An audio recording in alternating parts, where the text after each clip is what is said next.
What's going on, Jeromes? So this channel has been accused of being unpopular. So we'll accept that. So we put it out to you, the Jeromes, in the community tab. What's an unpopular Vikings opinion you have? And ours, the Vikings should have built an outdoor stadium. Now, don't get me wrong. I do love US Bank Stadium. It is gorgeous. It is a bird killer stadium. It is a stadium that brings in 50,000 people to hear a very tinny, poor acoustics concerts a couple times a year. Other than that, I feel like, despite all my roots, I showed up in boots to ruin your black tie affair. I mean, the old footage of like Bud Grant on the sidelines, the Purple People leaders in a December game. They're sitting on the bench after getting another 3 and out, another 2 quarterback sacks. The breath is billowing off of them, and with the steam. Oh, that's one of my favorite looks, is the steam rising off like players' heads when they're sweating balls out there, but it's minus 9 degrees out. Come on, man. But I feel like there is an inherent toughness when it comes to outdoor teams, especially in cold weather areas, except for the greasy, grimy Green Bay Packers. They're still soft, marshmallowy, no matter what. But I don't know. And also, US Bank Stadium has the ability to have the doors open. And I'm just, as far as I can tell, they haven't had the doors open for a cold weather game. I think they've had them open for like a preseason game, just for like, oh, look at what these doors can do. We spent a couple extra $100 million on these doors that could open, except we never have them open. I just want that. So if and when the Vikings host the NFC title game next season, Kevin O'Connell should just be like, hey, ladies and gentlemen, bring your jackets. I don't know,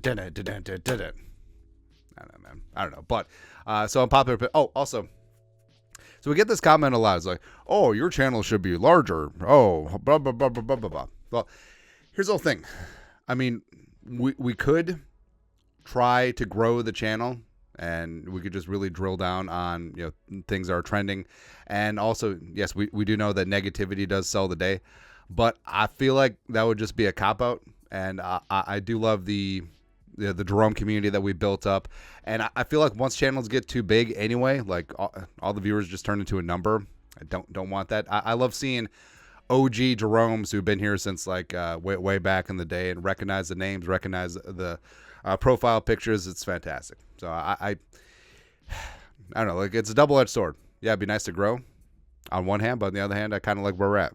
One of the two. Anyways, unpopular opinions. Chile, brah. The Vikings will win a Super Bowl in my lifetime. It's very unpopular because I feel like a lot of Vikings fans are like sadomasochists.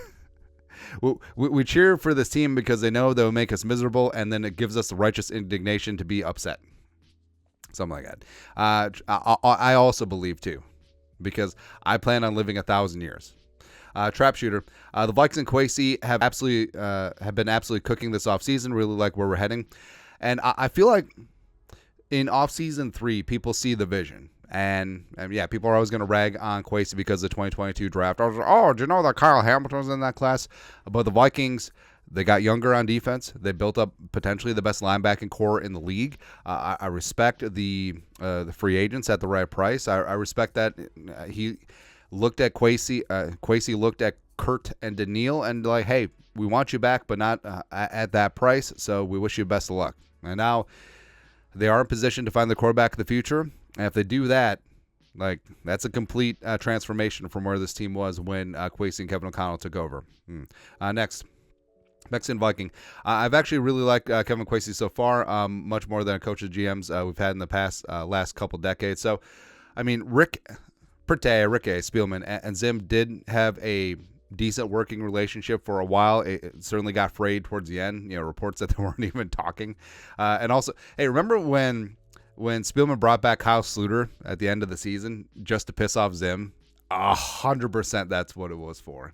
It's funny, man. But yeah, I think Kwesi and O'Connell will work out. Traveler, I liked Hunter, but I never felt a connection between him and Minnesota and the fans. Well, I feel like not every player has to be rah rah sis boom ba, shaking the pom poms and whatnot. But I mean Daniil's very quiet, like he's very reserved, he's very introverted, and that's his motif. But maybe he didn't like implicitly show it all the time, but he loved this team, he loved this organization.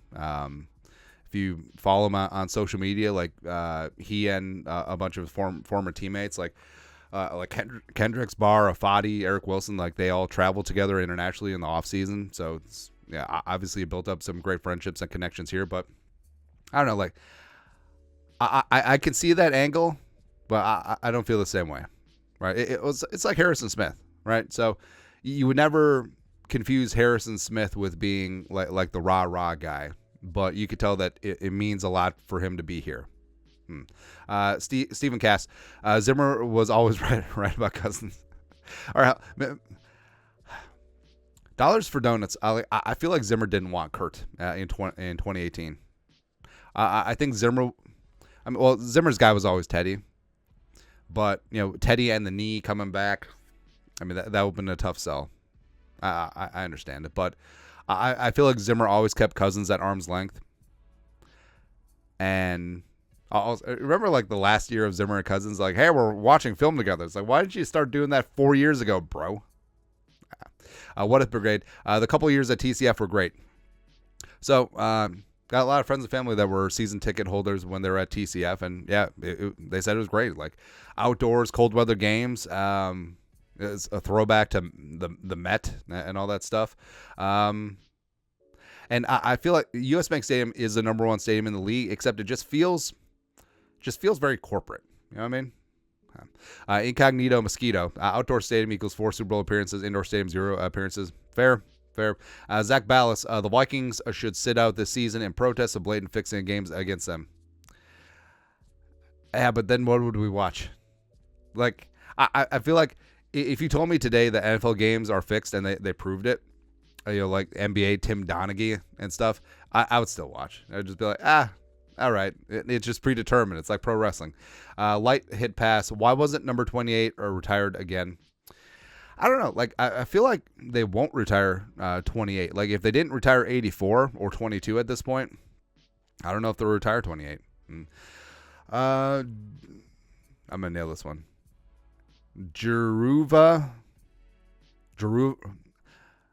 Raj Mendrum. Nailed it. Vikings should have drafted Derek Carr over Teddy Bridgewater. Well, I mean, in hindsight, sure. But also, I feel like if Teddy's leg didn't fall off in 2016, it would be a different conversation. But also, I mean, Derek Carr is still kind of ass. Thank you. Peter Schmidt. Randy Moss is the greatest Vikings wide receiver ever. Agree. I mean, CC did a lot for this team, but Randy Moss is still in a different stratosphere. Ryan Querne-Moen. I agree. Vikings should have built an outdoor stadium. Yes. R-free. A long-term solution at the most important position in pro sports is worth all the first-round picks you want to throw at it. If coach and GM are confident he's the guy, make it happen no matter the cost. Which, every single quarterback you draft is going to be a gamble. And guys could work out, guys could not. I mean, sometimes the last pick in the 7th round, Brock Purdy, works out. And sometimes the number 3 overall pick, which you traded up 3 first-round picks, and Trey Lance, it didn't work out. Right? And if they do determine that May or Daniels, McCarthy, whoever is the guy, sure, go get him. Is it going to be expensive? Yes. But also, I mean, once guys are established, like, look at Mahomes. How many first-round picks would you trade for Mahomes right now? I would trade 10. As ludicrous as that sounds, I would do that. Especially since Mahomes is like, 26, 27? Yeah. User Chuck Foreman is the best running back ever for the Vikings. Forget Mr. Fumbles, Adrian Peterson. Ooh, spicy. I like it. So, I mean, Chuck Foreman, a little bit before my time, but Spin Doctor, that's just the U being the U. That's right. So Chuck Foreman was like my pop's favorite running back from back in the day. Key code cat. Bo Nix is that guy in the draft, totally under the radar. Great quarterback, lots of upside. He's going to lead a team to a Super Bowl. I feel like Bo Nix at his absolute best, it will be a Brock Purdy adjacent type quarterback. I think that his velocity is capped. But could he distribute the football? Sure. Does he need to be surrounded by playmakers? Yes. Is he a guy that you're going to win a Super Bowl because of? No. Will you win one with him? Maybe. Strong possibility. Justin Colburn. I still think we should have drafted Will Levis. I mean, obviously Addison's working out 23, but I mean, Levis was just right there. And you kind of felt like the Will Levis hype last year was astroturfed by the media because they just wanted because you can get draft prospect fatigue, right? It's like, people overthinking Caleb Williams, Drake May, and Jane Daniels, and all this. And last year, I mean, it was the debate between the 5-foot Bryce Young, Stroud. Oh, did you see Stroud's testing numbers? Oh, no. Or Richardson and his 1 year of starting experience, and then Levis is like, oh yeah, he's good. He's in there too. I mean, Levis does have a rocket arm. I do love his attitude about things, but I don't know. Who knows? The lost sound. Vikings should trade Justin Jefferson to the Patriots, get a 2024 first-round pick, number 3, and 2025 first-round pick. It's going to cost more. Like, I think JJ minimum is 3 first-round picks. And, yeah, number 3, you can get your quarterback, sure. And then maybe you can have 2 future first-rounders. And also, you don't have to pay Jefferson. And so he's even more cap space. I get it, but also I feel like at the end of the day, getting rid of your best young players firmly in their prime or not even starting their prime is ridiculous. Chucky. Family had season tickets since 68 till the seat license. I love the north end zone at the Met. Tortured all the cheddar in there in the 70s, 80s, back in the day. I wonder if he was the guy who threw the whiskey bottle at the ref after the cheating Drew Pearson push-off. With Coach Starr, how could we not? The Triple H Dome was fun, but a dump from the start. I mean, it was a dump, but it was our dump. One of those things. Skull Jeromes 12 and 10. A dozen drum bars in the next 10 years. So, also, PSLs are kind of rough. I mean, basically it's like, hey, you have to pay for the right to pay for the seats. It's weird. I feel like we're reaching an inflection point of people's tolerance to pay for things. Because, I mean, just going like 17th level stuff, like the economy, nah, you know what I mean. But I feel like public money is starting to, I mean, look at the Chiefs right now in Jackson County. They're like, no. And they're willing to call the Chiefs bluff. Like, will they leave Arrowhead? I highly doubt it. We'll see. That's why I do respect what the Wolves did, because the Wolves are an anomaly where they paid for a portion of the stadium. Now, yes, was the stadium largely publicly funded? Yes. But a lot of NFL stadiums are completely publicly funded. And the fact that the Wolves were willing to contribute to that, and also you look at the facilities at TCO. Not saying, I'm just saying. Can Ed do it?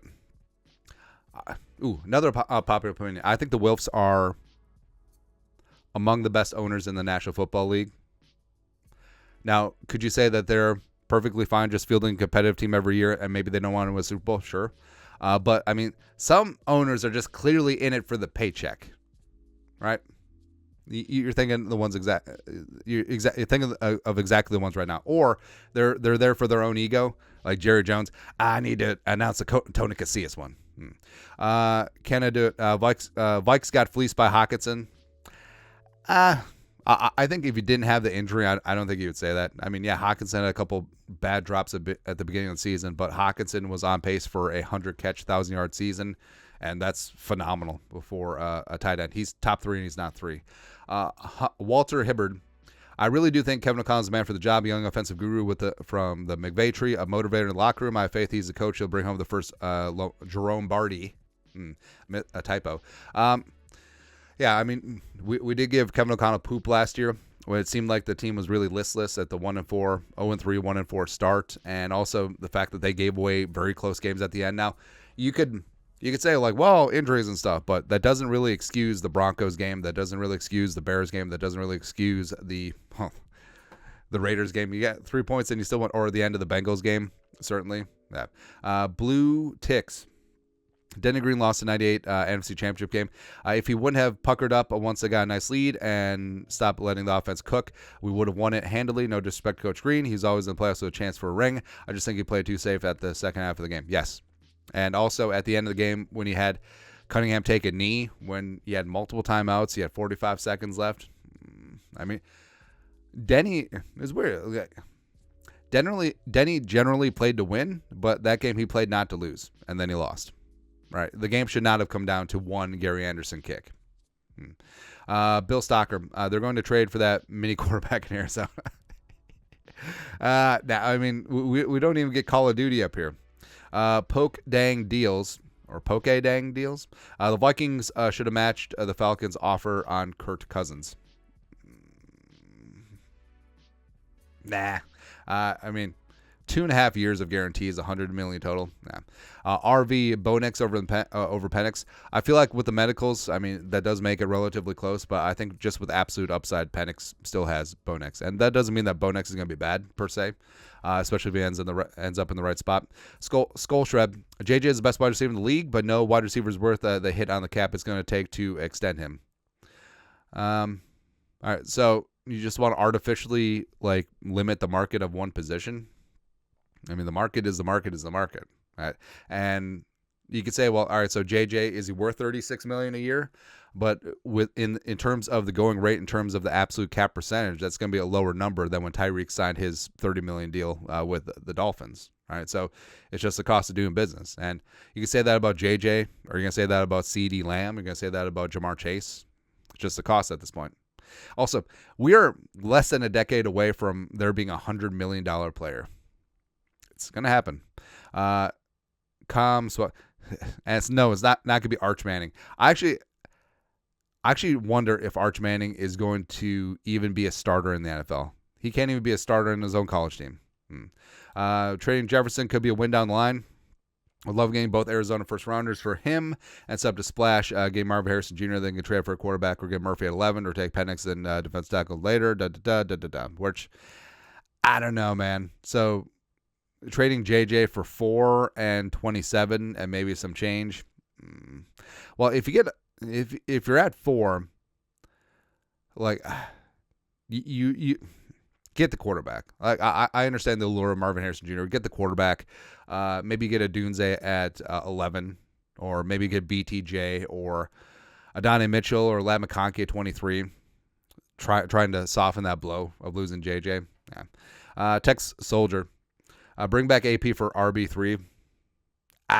Well, I mean, the Vikings could use like a short yardage power guy that doesn't necessarily have to contribute anything in the pass blocking or receiving game. Soda State Soldier.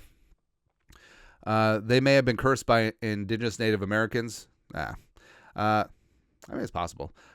Chris Erickson. Use a high draft pick on a punter. I mean, the Vikings do have 7 day 3 selections. So Torrey Taylor one time, as high as the 6th round. Go ahead. Matthew, I don't disagree. Outdoors for the win. Yesh. Buttery, flaky, crusty. Stephon Diggs was right to force himself out of Minnesota. There were a handful of times when we were losing games, we had a chance to win, and it looked like everyone on the team had given up, and he was the only one pissed off and still fighting. All right, then what about Buffalo? Anthony Layden's, we should have let Cordero get 10 to 15 touches a game. We should let Kenny get 10 to 15 touches a game. Yes, which, I mean, it's weird that Bill 3x5 Musgrave is the guy who had the best game plan for Cordero. Just line him up in the backfield and give him the ball. That's all that it takes, man. Jalen Reagor wasn't that bad. Well, I feel like when he quit on his route that ended up in a pick in the Colts game, like that was a wrap. I feel like he should have been used more, but Mark Miller, add black to the color scheme. I know that's always popular, like an alternate black uniform, or maybe just a touch. But then I feel like we're just cribbing on the Ravens spiel. Outcast, Vikings trade Justin freaking Jefferson. I feel like that's a pretty popular, unpopular opinion. See, a Big D, Ivan Pace Jr. looks good in 40. Should not change numbers. I do feel like 40 series numbers are underrated for linebackers, but I mean, Agent Zero. Let's go. I'm from the year 3452. In the year 2000. AP set us back. Running back like him is too expensive for the short shelf lives of running back position. Built a monster O-line. Like the Patriots did over the years, the mediocre, affordable running backs will be good. I feel like the Vikings, like we've always had this obsession with the running back, whether it be Chuck Foreman, whether it be Adrian Peterson, whether it be Dalvin. And I feel like the end of Adrian's Vikings tenure was the inflection point when the league became more of a quarterback passing league. And I feel like the Vikings should have traded Adrian when they drafted Teddy. But of course, I mean, Norv and Zim wanted Adrian Peterson because that's the way that they wanted to play. But so one of the reasons why Teddy was sort of whatever at the beginning is that Teddy Bridgewater needed to be in the shotgun in a spread offense that allowed him to operate, right? But with Adrian Peterson, that's not his game. Like, so you needed to be Teddy under center, Adrian dotting the I in the I formation with a fullback. And that's what the offense was. That wasn't Teddy's bag, but they went with Adrian.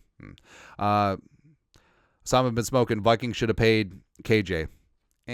Anthony Johnson. The Gallhorn is cool. The skull chant is not. Gallhorn is awesome. Brrr, sounded like the brown noise. But the skull chant has definitely grown on me. When it first started out, I was just like, nah. Because, well, first off, like, it wasn't even original. Like, it's stolen from the Icelandic rugby team or whatever it was. But now, time does gloss things over. So I feel like, oh, yeah, no, we didn't steal it from another team. This is our thing. And it is pretty powerful. Like, when that thing really gets going, or when stupid-ass Sean Payton just like, ugh. Come on, Mo. Lastly, Stephen James. If we kept Case Keenum, we would have made it back to at least the NFC Championship again. I don't know. Like, Keenum caught lightning in a bottle that one year, as evidenced by him not being able to recreate it at any point in his career otherwise.